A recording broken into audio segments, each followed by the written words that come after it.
Karena dari awal itu dilaporkan dengan nama inisial dan itu disebutkan oleh lawyernya. Bahkan disebutkan nama-nama itu dan awal nama-nama itulah dipanggil semua. Roy Suryo dipanggil, ya itu inisial itu. Kok tiba-tiba sekarang dikatakan peristiwanya? Nah ini kebohongan lagi. Dalam peristiwa penegakan hukum ini bohong lagi. Karena nanti akan bakal ada serangan balik dari kita. Kalau ini tidak terbukti, saya jamin orang-orang itu akan masuk penjara. Saya jamin. Amin. Jadi jangan dianggap enteng ini. Ini bukan permainan. Ini penegakan hukum. Jadi kalau mau main sirkus di dalam penegakan hukum ini, ya kan, insya Allah kami penakluk gajah dan harimau itu.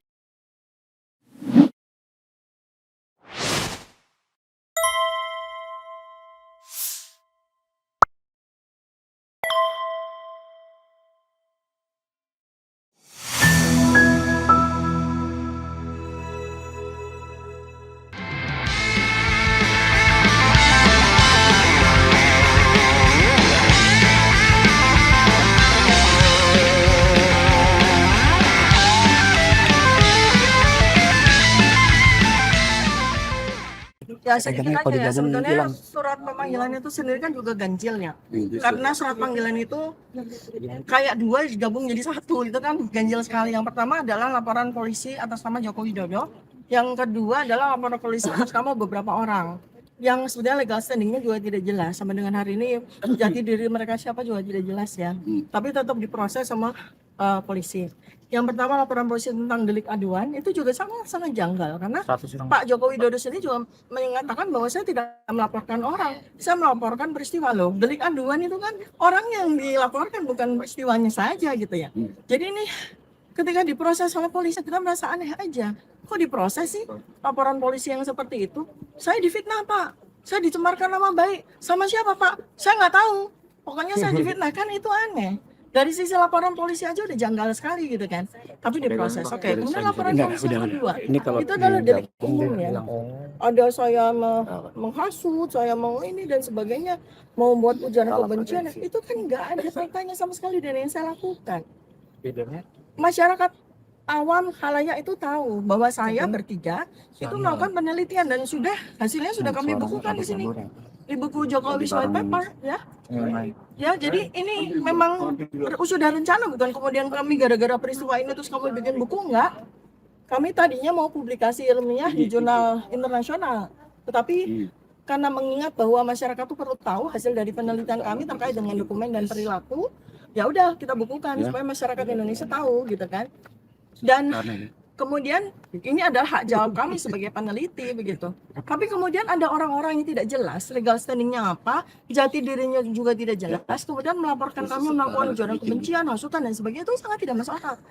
Artinya seharusnya kalau hukum ini normal, dua laporan itu nggak layak untuk dilanjutkan ya. Satu tuh yang saya sesalkan ya, karena nggak cuma 12 aktivis, 12 tokoh, tapi juga tambah lagi para aktivis, para jurnalis, media dan sebagainya. Ini emak-emak ya. Ini menghabiskan dana APBN. Kepolisian ini jangan sampai hanya demi memuaskan memuaskan nafsu syahwat ya. Satu orang saja APBN kita dirugikan. Ya, sementara ada narapidana berkeliaran nggak diproses. Ya, yang namanya Sylvester Matutina itu sudah terpidana, sudah inkrah, yang harusnya segera diproses malah dikasih jabatan komisaris. Bagaimana negara ini ya? Dan ada satu lagi juga, dugaan banyak orang ini ya, ini penting sekali untuk saya sampaikan sebelum saya masuk ya. Dugaan banyak orang, banyak ahli, banyak analis ya, bahwa kita duga bahwa justru sekarang itu isu ini bergeser menjadi upaya delegitimasi terhadap Presiden Prabowo Subianto. Artinya kalau seandainya jadi nih 12 tokoh ini dikriminalisasi dengan laporan polisi yang tidak jelas seperti itu, berarti Presiden lemah. ya betul. Berarti Presiden lemah secara hukum, tidak mampu untuk menguasai kepolisian. Itu kan yang terjadi sekarang ini, kita melihat tendensinya. Jadi sengaja untuk digeser, bukan untuk lagi melayani syahwat dari satu orang itu saja, tapi dugaan banyak orang juga, orang itu juga bertendensi untuk mendelegitimasi Presiden Prabowo Subianto ya. Ini apa yang bisa saya sampaikan ya untuk pagi ini, nanti saya akan lanjutkan ya pas makan siang ya. Ada pertanyaan lagi? Oh, persiapannya ya. Ini juga pelajaran untuk semua rakyat Indonesia ya, bahwa kita ini benar-benar dengan pelajaran, dengan apa yang saya alami itu, jangan pernah buta hukum. Kita semua tuh harus melek hukum. Dan kita juga harus melek teknologi. Ya, Anda baca tulisan kami, hasil penelitian kami, Anda akan tahu bahwa dengan teknologi yang sudah kami jelaskan di buku Jokowi's White Paper ini, sesungguhnya kebohongan itu nggak ada tempatnya lagi. Ya, kebohongan nggak ada, orang bisa bohong. Jadi kalau ada orang yang masih mau berbohong dan masih kepengen berbohong, itu orang itu kudet, jadul. Karena dengan teknologi digital forensik, teknologi metakognisi yang saya jelaskan di sini, ya, bahkan lie detector aja udah nggak butuh loh. Karena dengan ilmu metakognisi yang saya jelaskan, neurokognisi yang saya jelaskan itu, orang bohong itu ketahuan kok dari mulutnya ketika dia bicara, dari narasinya ketika dia bicara. KKN 1983 lalu KKN awal 1985 itu udah jelas, ya. Udah jelas kebohongan-kebohongan itu dan bisa dilihat secara ilmu yang disebut sebagai fisiognomi atau firasat wajah, ya. Jadi janganlah ya siapapun juga dari Anda yang masih berpikir bahwa Anda bisa membohongi masyarakat. Masyarakat sekarang dibantu dengan teknologi. Masyarakat sekarang dibantu dengan ilmu, sehingga kita nggak ada dari kita tuh bisa membohongi siapapun. Dan ketika kebohongan itu sudah terbuka oleh ilmu, mengakulah, rekonsiliasi, ya. Saya tidak bermaksud untuk menghukum atau melaporkan siapapun, memidanakan siapapun. Bu, kemarin kan Ya. ada yang diperiksa juga, Bu, tapi dia berspektif bahwa tidak ditunjukkan ijazah asli oleh penyidik. Namun dia tidak akan menjawab karena ranahnya soal keasliannya. Bu, nanti juga akan kayak gitu nggak? Oh ya, jelas ya. Jadi gini, ijazah itu kan katanya sekarang udah ada di Polda Metro Jaya, karena katanya yang bersangkutan Joko Widodo tuh sudah menyerahkan dan statusnya sudah disita oleh Polda Metro Jaya. Berarti kan ada di gedung ini dong. Nah, ketika kemudian saya dilaporkan oleh yang bersangkutan oleh Joko Widodo, laporan pencemaran nama baik, fitnah dan sebagainya, ya saya akan sampaikan tuh ijazahnya mana. Kalau ijazahnya memang ada ya saya berhak, tapi bentar dulu. Ijazahnya tolong ditaruh di meja depan saya akan teliti dengan menggunakan ilmu yang ada di sini. Oke. Ya, ilmu yang ada di sini. Jadi ilmu ini kami serahkan kepada masyarakat agar Anda semua juga bisa melakukan verifikasi. Bukan cuma Pak Rizwan Syahnipat, Pak Roy Suryo, dan Ibu Dr. Tifa aja. Ini semua, Anda semua kita cerdaskan. Sehingga dokumen-dokumen yang Anda duga palsu ataupun apa, kami sudah kasih ilmunya untuk bisa melakukan verifikasi secara mandiri ya. Jadi supaya presiden untuk melakukan pemalsuan dokumen apapun tidak terjadi lagi di negara tercinta kita ini. Tapi alasan kemarin salah satu yang diperiksa itu bahwa masih ada di Mabes Polri dan nanti penentuannya di hakim sendiri. Nah, itu gimana melihat itu? Ya, coba nanti saya akan dengarkan ya dari Polda ya. Silakan Pak Abdullah tambahkan secara hukum. Mau tanya apa ini? Oke, Bang, kemarin juga emang sudah diperiksa. Ya kan dia juga awalnya kita tidak mau terlalu lama-lama. Ya kan jam 6 harus sudah selesai. Nah, Abang sendiri nanti gimana nih sih proses? Mungkin jam 2 udah selesai. Atau jam 1 saja.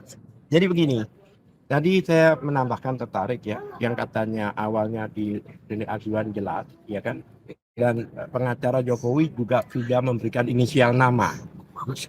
Berarti kan jelas, ada yang dilaporin. Bahkan inisial nama itu ditindaklanjuti dengan dipanggil orang-orang itu. Jadi ini bukan peristiwa. Bang, ada Bang Roy Suryo nih. Sorry ya, sama. Udah, ini sih. Ya oke lah. Jadi gini, berbicara tentang katanya ini adalah peristiwanya, itu tidak benar. Karena dari awal itu dilaporkan dengan nama inisial dan itu disebutkan oleh lawyernya. Bahkan disebutkan nama-nama itu dan awal nama-nama itulah dipanggil semua. Roy Suryo dipanggil, ya itu inisial itu. Kok tiba-tiba sekarang dikatakan peristiwanya? Nah, ini kebohongan lagi. Dalam peristiwa penegakan hukum ini bohong lagi gitu. Tapi tidak apa-apa. Kami akan hadapi itu. Kami akan bongkar semuanya. Itu jelas. Satu, ya kan? Kenapa demikian? Ada alasan. Karena bisa masukkan orang-orang yang nggak jelas ini melapor. Tadinya 5. Betul kan?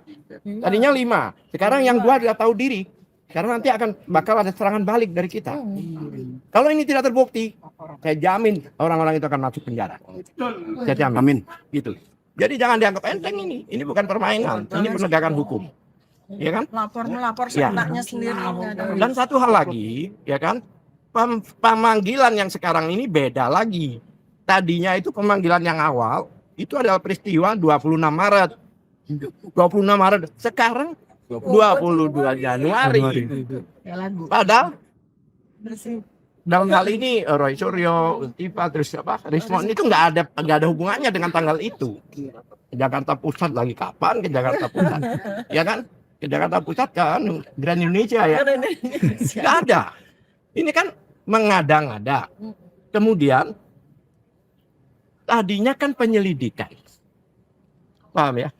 Penyelidikan itu apa? Coba definisi penyidikan itu untuk mencari ada tidaknya tindak pidana. Nah, sekarang pertanyaan saya, tindak pidana apa yang dilakukan mereka? Kalau sudah ketemu baru penyidikan. Ini kan nggak tahu kejahatannya apa, perbuatannya apa, sudah penyidikan. Ini menurut saya, ini proses ini berdasarkan halu, bukan berdasarkan penegakan hukum. Iya. Seperti kasus Bambang Tri. Jelas dia didakwa dengan kebohongan dan sebagainya. Yang keluar penistaan agama. Ini nampaknya mau diarahkan gitu. Makanya ada 3 orang ini pidana umum seolah-olah pasalnya nggak jelas, digabung jadi satu, dikopiok, nanti yang keluar yang mana? Kan begitu. Ya kan? Saya yakin dengan memasukkan rombongan ini, ya kan? Itu untuk menggeser masalah ijazah. Ya. Sehingga pembuktiannya bukan ijazah tapi salah lawan mereka. Jujur aja. Menggeser. Nanti ternyata penghasutan ini, dan itu pun tidak ada. Dikatakan menghasut itu sekarang delik material. Harus ada tindak pidana dari orang yang terhasut itu. Contohnya, bakar ini orangnya bakar beneran. Dulu enggak. Ini sudah, ya kan? Udah jelas itu. Ada putusan MK-nya dan sebagainya, kalau nggak salah 115 itu. Itu menyatakan bahwa harus ada fisik dan ada hubungan.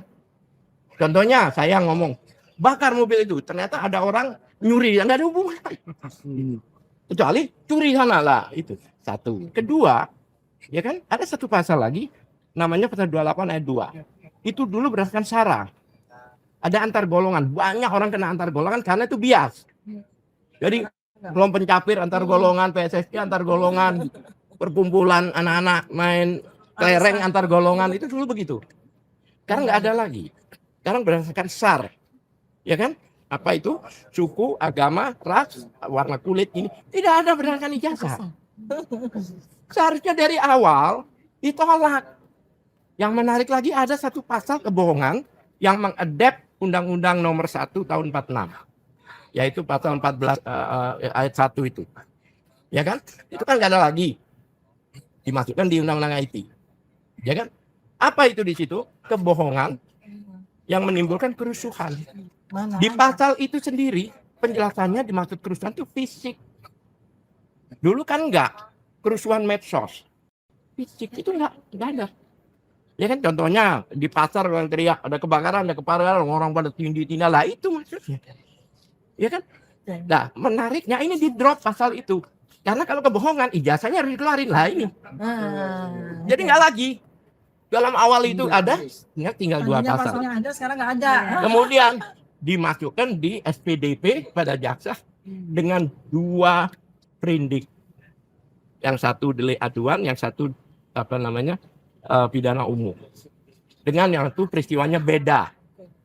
Nggak pernah saya ini selama jadi lawyer seperti itu.